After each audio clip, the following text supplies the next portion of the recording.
let me say a little bit more about the act of interpretation, which is an act we're always undertaking, pretty much all the time.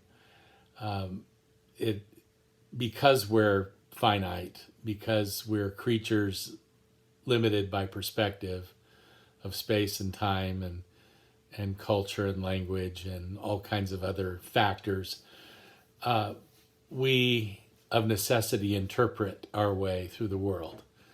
Obviously, even you laboring to, listen to these videos, to the extent that you're really trying to do so, and hopefully taking notes that, you'll send to me, and I'll be all happy about it. It requires ongoing acts of interpretation by you. You're trying to follow all these sounds I'm making with my mouth and make sense out of them and put them down onto a piece of paper. That's a lot of interpretation going on. And we're always interpreting. And I actually love that idea. I love the idea that human beings are incessant interpreters. It's important to add that we don't do it, this act of interpretation, all on our lonesome. Interpretation certainly is also very profoundly a social act. We live in relationships all around us that flow into and influence us. Our interpretations are often shared, but if not shared, at least influenced by others, and we influence others, and it just goes on and on. And so I love this notion of interpretation, and of course, we should recognize the importance of interpretation when it comes to Scripture. This is the case for people of all religious traditions and whatever their Scripture happens to be. For Christians, it of course is the Bible, and there is another passage that, as I come fairly close to drawing this to a close, I don't want to make too many promises too quickly, but one of my favorite my favorite psalm is Psalm 104, and we may have occasion before the semester is to look at it in great detail. Oh, I shouldn't look down at my Bible. I saw that from some of those earlier videos. All you get is this glorious forehead of mine if I look down too far. So let me hold the Bible up a little bit better. There is beautiful stuff in here in Psalm 104. It is a hymn of creation, for sure. And it seems to show some evidence of maybe even being something like I would almost call it a jazz improvisation on Genesis 1. If I had my way, that'd be my heading. It's on creation. It's very free-flowing, kind of jazzy, I think. But I'm gonna go in right at. I have to start. It's so hard to know where to start. I'm going to start at verse 10. This is addressed to God. You make springs gush forth in the valleys. So we'll just stop there for a minute already. This psalm says that God makes springs of water to gush forth in the valleys. Now, that's definitely a faith claim, right?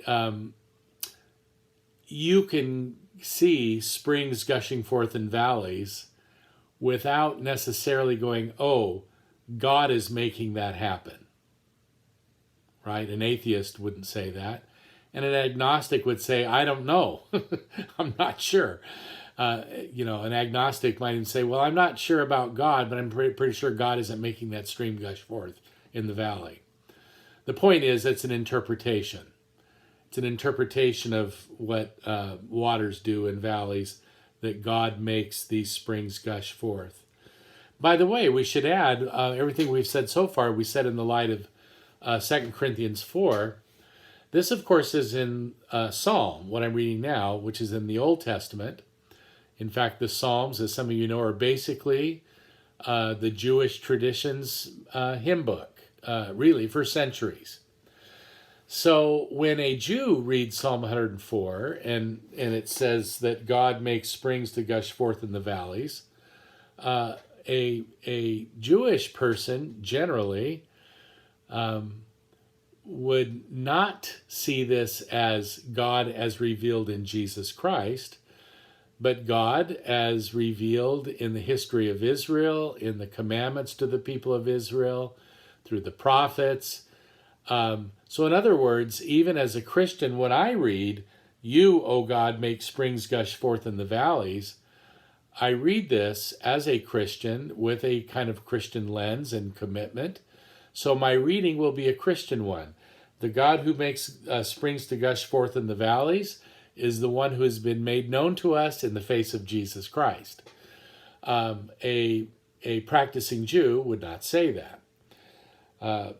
Rather, a practicing Jew might say the God of Israel, who is the creator of all things, makes springs to gush forth in the valleys. Well, moving on.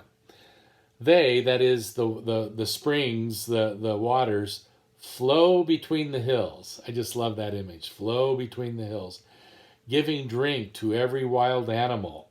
The wild asses quench their thirst. By the streams, the birds of the air have their habitation. They sing among the branches. From your lofty abode, this is addressing God, from your lofty abode, you water the mountains. The earth is satisfied with the fruit of your labor. And now here's the verse I've been leading to, verse 14. You, addressed to God, you cause the grass to grow for the cattle, and plants for people to use, to bring forth food from the earth, and wine to gladden the human heart, oil to make the face shine, and bread to strengthen the human heart. But put your attention on, again, verse 14. You, O God, cause the grass to grow for the cattle. That's a beautiful statement. It's a theological statement. It's a statement of faith. But it's not a scientific statement. That is, this would not be the way the natural sciences would approach the subject of grass. For one thing, somebody doing that, let's say maybe a botanist or somebody like that, might want to talk about different species of grass. I have never bothered to look it up, but my guess is there's a lot of different species of grass. Lots of different species. And the Bible doesn't talk about different species of grass. The Bible has no reason to.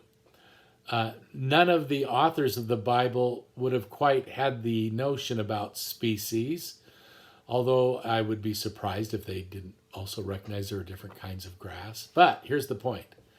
You make the grass to grow for the cattle. If you were to go to some kind of science class, I'm guessing botany, and one day the subject is how grass grows. How does grass grow? If you went into the classroom and the professor read Psalm 104 and said, here's how grass grows. God makes the grass to grow. And indeed, God makes the grass to grow for the cattle.